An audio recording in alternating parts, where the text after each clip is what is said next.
I'm Tamara Ballard. I'm a DNA criminalist for the San Diego Police Department Crime Laboratory. At this point, we had determined an approximate area of where the bodies that had been melted, the remains had been dumped in this field, and the detectives were able to get a better approximation of where those had been dumped. So we brought in a backhoe to get down to about 4 feet deep. This is where we decided that this was something that was not mud, and the detectives started digging more and more and finding more of this kind of gooey substance encased in the mud, and started to notice that there was a distinct odor. So the nature of how the bodies were melted in chemicals, we decided that the best thing to do was to back off and call in hazmat to assess whether or not the stuff we were finding was toxic. Once the hazmat did some of their tests and deemed that it wasn't a problem for the officers to be down in there, we started digging more and found remains that looked legitimately like human bones.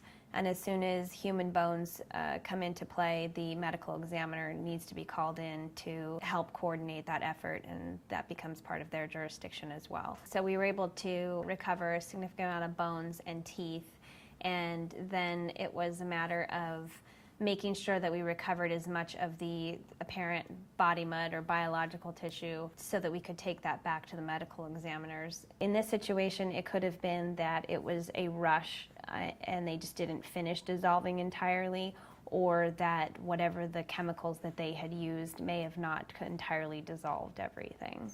The challenge in this one was that we had to be able to get to the DNA. It was something that was very unique just because of how thick it was. So using a lot of attempts to try to do this was pretty much key in that. And then we also had just started using a new chemistry that was able to help with this type of DNA that would be something that would be considered very compromised, exposed to a lot of elements, and very challenging to be able to get a DNA profile for. I was able to conclusively state that one of the individuals was indeed melted into that barrel and dumped at that dig site.